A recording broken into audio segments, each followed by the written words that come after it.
Asynchronous workflows truly are the future of work. There was a Future Forum survey in early 2021, and something like 75% of people surveyed said that they highly value being able to work from anywhere. But 94% of people said they would highly value being able to work whenever was useful for them. The current frontier of remote work is geographic flexibility. The next frontier of remote work is time flexibility. When you can decouple business results from linear time, you're able to achieve something that is a quantum leap above companies and competitors that are fixed on a 9-to-5 schedule. And truthfully, the secret ingredient, the superpower of any distributed team is documentation. Somebody on this pinnacle of remote work and getting all the information, the data that I know you have, what is their job satisfaction or what is their lifestyle satisfaction? Dropbox has been a huge advocate. They call their implementation virtual first. They have some amazing stats on the retentive nature of designing a system in this way. People want agency.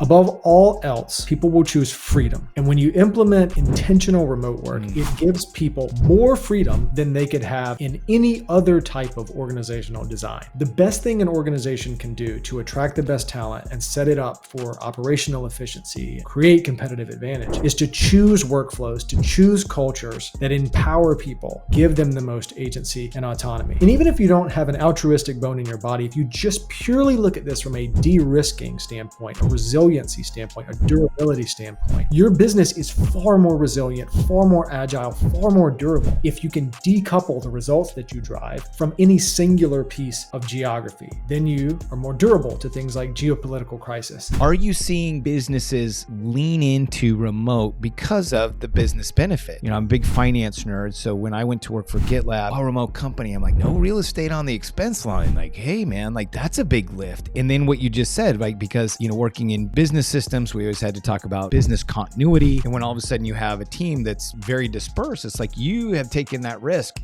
down a few notches. So are you seeing businesses lean into remote work because they're seeing some different business advantages to it as well? Companies that were born from 2020 onward were born into an officeless world. They were born without even the knowledge of the way things used to be. They're just building. They don't even call themselves remote companies. They're just companies. And then you have to point out the fact that, does this job require me to relocate? And the hiring manager's like, what?